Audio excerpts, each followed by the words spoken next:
بسم اللہ الرحمن الرحیم۔ السلام علیکم ناظرین۔ اللہ تعالیٰ نے انسان کو اپنی بندگی اور عبادت کے لیے تخلیق فرمایا اور قرآن کریم میں اس کو بڑی وضاحت کے ساتھ بیان فرمایا۔ ہم زندگی کے کسی بھی شعبے میں ہوں، ہم کچھ بھی کر رہے ہوں، ہمیں ہر وقت اس احساس کے ساتھ جینا ہے کہ ہم اللہ کے بندے ہیں اور ہمیں اللہ کی بندگی اور اللہ کے بندے ہونے کا ہمیں شرف حاصل ہے۔ ہمارے ساتھ جو آج مہمان شخصیت ہیں وہ ایک بہت کامیاب بزنس مین ہیں۔ ان کے بزنس کی خاص بات یہ ہے کہ انہوں نے ایک عبودیہ بزنس ماڈل انٹروڈیوس کروایا۔ یقیناً سے پہلے بھی لوگوں کے پاس ہوگا، لیکن پاکستان میں اس کو امپلیمنٹ کرنا اور اس کے حیرت انگیز جو ہے وہ نتائج حاصل کرنا، یہ میں سمجھتا ہوں کہ انہی کا خاصہ تھا۔ ہمارے ساتھ آج موجود ہیں جناب میر شعیب احمد صاحب۔ آپ CEO ہیں ڈائمنڈ پینٹس کے۔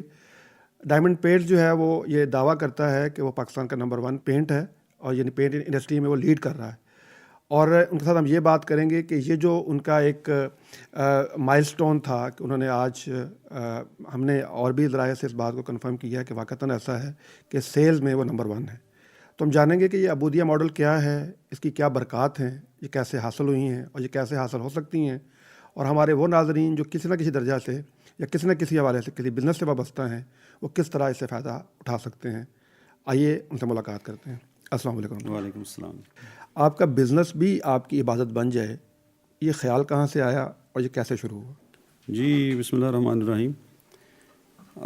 ایسا ہے جی کہ بزنس تو بہت عرصے سے کر رہے ہیں، بیکاز یہ ڈائمنڈ پینٹس کی جو بزنس ہے اس کی شروعات میرے والد مرحوم میر علاؤدین صاحب نے کی 1982 میں جی۔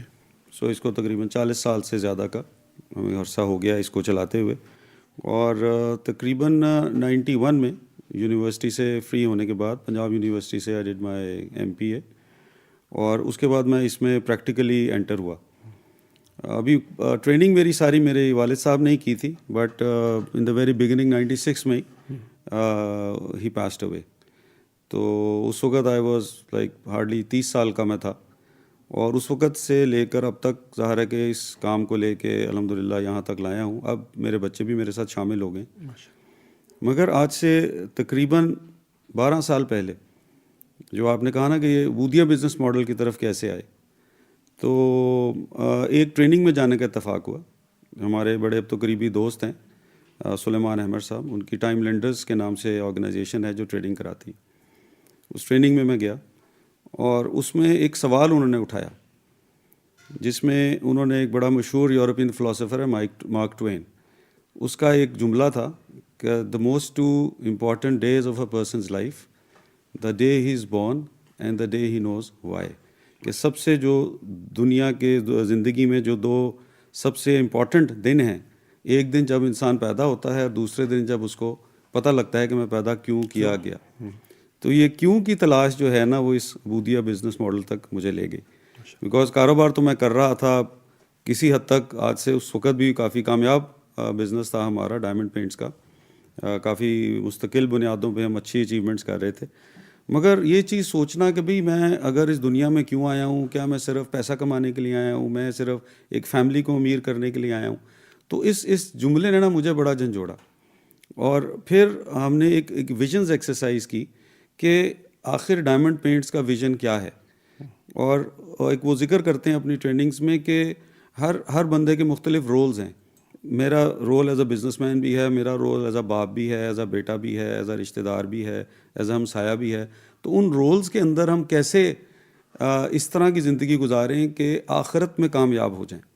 تو اسی طرف وہ بات چلی گئی کہ کاروبار کس طرح کریں کہ وہ ہماری آخرت کا ذریعہ بن جائے۔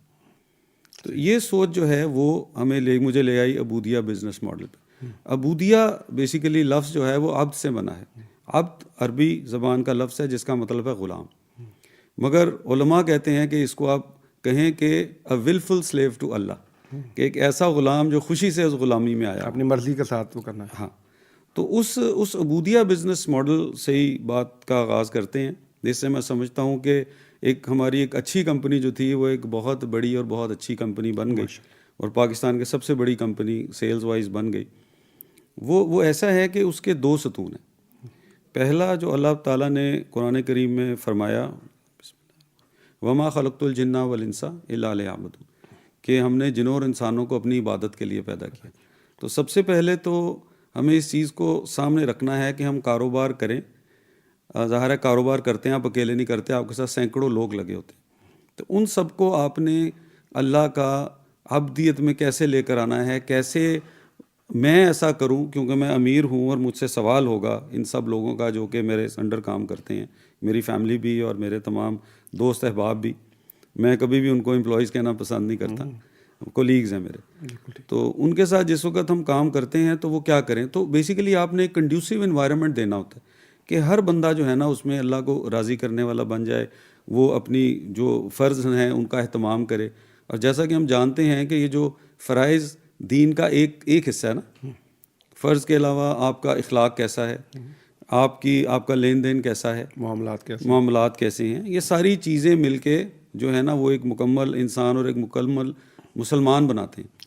تو نہ صرف یہ بلکہ ان کی کلچرل ٹریننگز بھی کی جائیں کہ جو ہیں ان کو بتایا بھی جائے کہ دنیا میں کیسے رہنا ہے. صرف نمازیں ہی نہیں پڑھنی, وہ تو اللہ اور بندے کا بڑا خصوصی معاملہ ہوتا ہے اور اللہ ہی کو پتہ ہے کہ کس کی قبول ہے اور کس کی نہیں.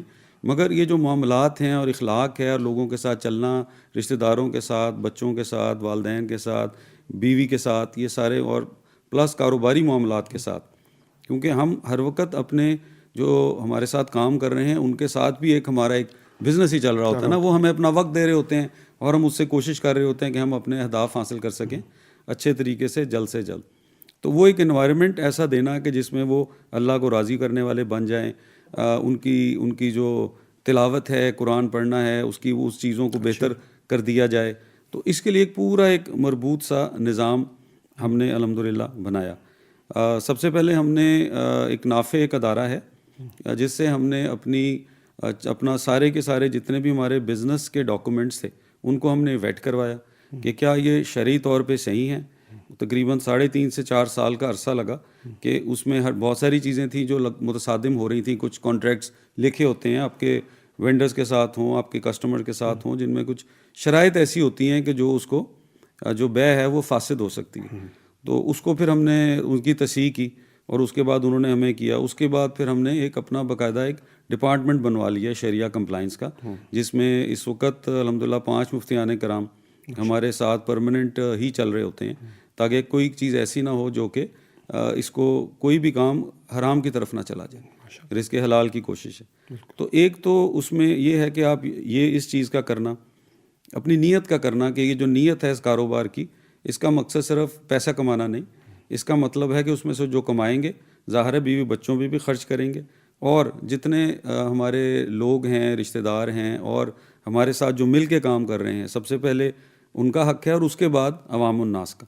تو اسی میں سے ہی یہ حصہ بھی نکلے گا. اب اس چیز کو میں اپنے تمام کولیگس کے ساتھ شیئر کرتا ہوں اور میری نیت میں یہ شامل ہے کہ اس کاروبار میں سے جو بھی رقم ہم خرچ کریں گے کار خیر کے لیے, اس میں ان سب میرے کولیگس کا 750 کے قریب ہمارے اس وقت کولیگز ہیں جو ہمارے ساتھ کام, ان سب کا حصہ ہوگا. اور ان کو بتایا جاتا ہے کہ بھئی اس کام میں تم میرے ساتھ پارٹنر ہو.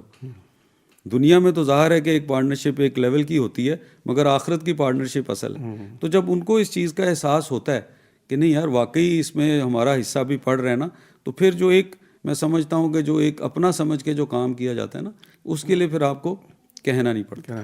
دوسرا جو اس کا ستون ہے وہ ہے نبی کریم صلی اللہ علیہ وآلہ وسلم کی جو حدیث ہے کہ خیر الناس من ینفع الناس, سب سے اچھا وہ ہے جو دوسروں کے لیے اچھا ہے. تو اس میں یہ ہے کہ ان اے بزنس انوائرمنٹ سب سے پہلے آپ نے ان لوگوں کو دیکھنا ہے جو آپ کے ساتھ کام کر رہے ہیں, کہ آپ ان کے لیے کچھ نہیں کر سکتے تو کسی کے لیے کیا کریں گے. تو ہمارے یہاں بہت زیادہ خیال رکھا جاتا ہے تمام لوگوں کی تمام ضروریات کا. بلکہ الحمدللہ مجھے سوچتا تھا کہ یار اب اور اس کو کس طرح بہتر کروں اپنے لوگوں کو, کیونکہ ہمارا اللہ کا بڑا احسان ہوا. صرف اس لیے بتا رہا ہوں کہ کچھ لوگ اس میں کچھ سمجھ جائیں تو اس میں آ جائیں, ورنہ دکھاوا مقصود نہیں ہے. کہ ہمارے بزنسز کوئی بھی ہوں اس کا 10% جو ہے وہ اللہ کی راہ میں خرچ کرنا ہوتا ہے. سو ہم نے اللہ تعالیٰ سے بھی پارٹنرشپ کر لی ماشاءاللہ, اور اس میں کوئی خسارہ نہیں ہو سکتا کبھی. اور اس 10% میں سے نا وہ خرچ نہیں ہوتے تھے, ہر سال الحمدللہ بہتری آتی تھی. تو پھر میں نے سوچا, میں نے کہا ضرورت کس وقت پڑتی ہے لوگوں کو زیادہ. دیکھیں زیادہ تر لوگ تو آپ سمجھ لینا کہ 40,000 سے 1-1.5 لاکھ کی بریکٹ میں لوگ ہوتے ہیں زیادہ. اوپر تو مینیجریل لیول ہے وہ تو چند ہوتے ہیں. تو پھر مجھے خیال ہے کہ اس کی ضرورت پڑتی ہے یا غمی یا خوشی.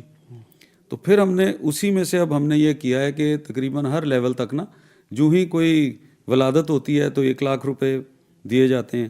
خدا نہ خواستہ کوئی وفات ہو جائے قریبی اعزاء میں تو اس کے لیے بھی 1 لاکھ, اور شادی پہ 2 لاکھ.